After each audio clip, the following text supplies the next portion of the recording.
Меня зовут Яшлавский Энвер Серверович. Работаю здесь, в Бахчисарае. Ну, где-то в 2016 году начал с того, что, бросил свою прежнюю работу, скажем так, был бухгалтером, экономистом и начал заниматься,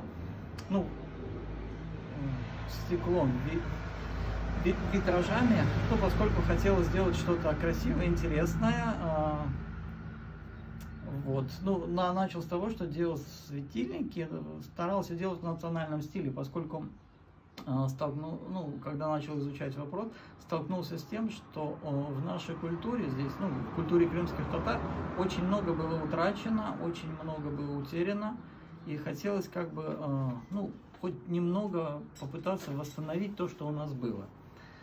Начал делать светильники витражные, такого типа, с национальным орнаментом. Пришлось выучить орнамент наш национальный, как он, из чего состоял, как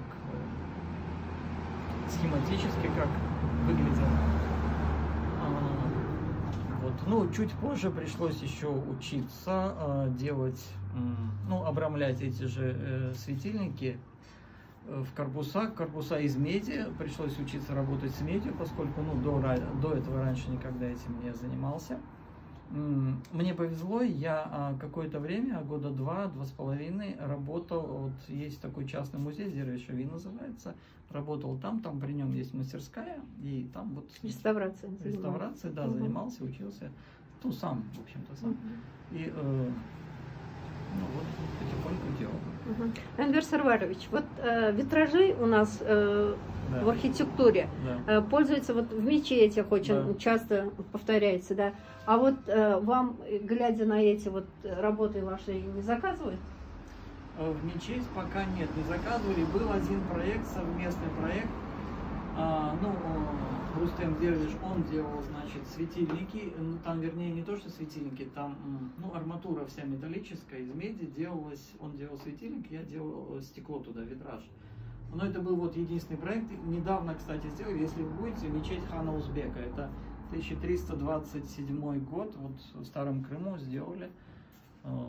Там достаточно скромно. Просто получается так, что, к сожалению, это, не дешевое удовольствие, и поэтому, как-то пока так, что. И потом, да, есть еще такое, что я попытался когда-то, когда делали, в мечети уже стояли витражи из гипса, алчи-витрай, так называемые, как были, гипсовые решетки. Но это, в общем-то, утрачено все было. И единственная мечеть, которая, соборную мечеть строили, но строили ее турки здесь, естественно, там под Симферополем, там они делали эти витражи, но они делали там по своей технологии, тоже так, чисто турецкий. У нас, к сожалению, мастеров не осталось, и приходится все это заново как-то находить. Мы видим в вашей лавке, да, очень, много авторских работ. Да. Вы с ними лично знакомы или они просто вам предлагают? Нет, я знаком со всеми лично, общаемся, обсуждаем. Где-то, я с ними работал, тоже что-то делал там и руками и так далее. Поэтому хотелось бы, просто мне интересно, и магазинчик, в принципе, был для того и открыт, в общем-то, для того, чтобы наши мастера имели возможность продавать. Просто есть такое еще часто, у меня здесь, честно скажу, такая минимальная наценка на то, что делают наши ребята, мастера, не только ребята, женщины тоже делают, для того, чтобы могли выставить. И, сейчас такая тенденция, туристы приезжают и хотят видеть то, что сделано здесь, в Крыму, своими руками, то есть именно здесь сделано в Крыму. Поэтому есть что. Пытаюсь, конечно, но это все в самом начале, может быть, дальше будет лучше, больше. Здесь, в Бахчисарае, частенько встречаешься с прошлым, да, ведь? Да. С историей, такие построения, здания. Мы искали антикварный магазин, да. Такого не нашли, конечно. Да. Но в вашем магазине есть уголок. Маленький, к сожалению, да. Да, не совсем большой уголок. Расскажите, как они вам попали? История.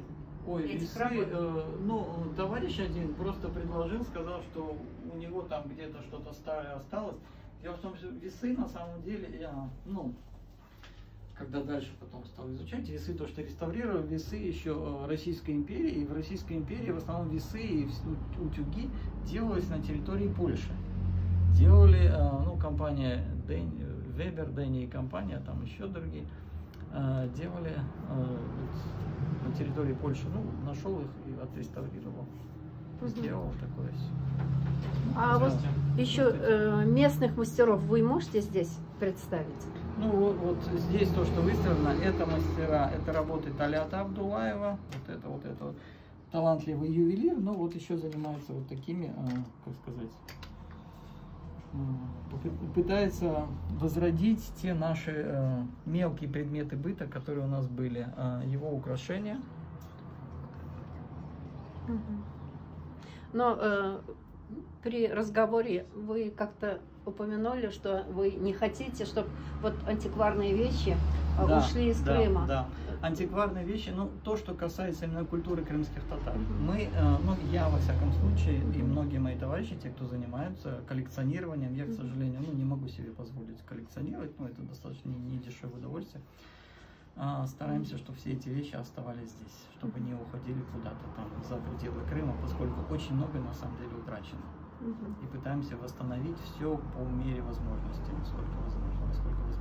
А вы с художниками общаетесь? Местными? Ну, естественно, общаюсь, да. Общаемся, ну, как-то пересекаемся.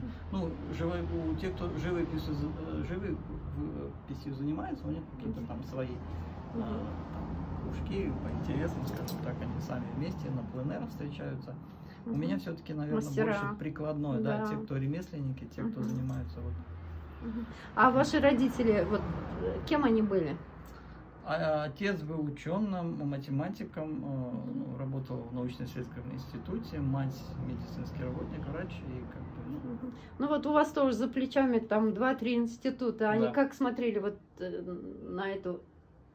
Нет, ну на ваш выбор, скажем так. Ну так получилось просто, как сказать, в определенный момент жизни начинаешь понимать, что хочется оставить после себя что-то, знаете, более значимое, нежели вот там, ну если я был там экономистом, там кучу бумаг, кучу каких-то отчетов, которые, в общем-то, для истории, ну, ничего не значат. А так, если я делаю что-то такое, ну, это останется, я надеюсь, кого-то будет украшать.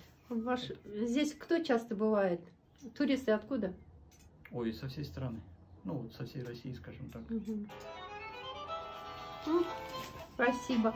Спасибо большое. Вам спасибо.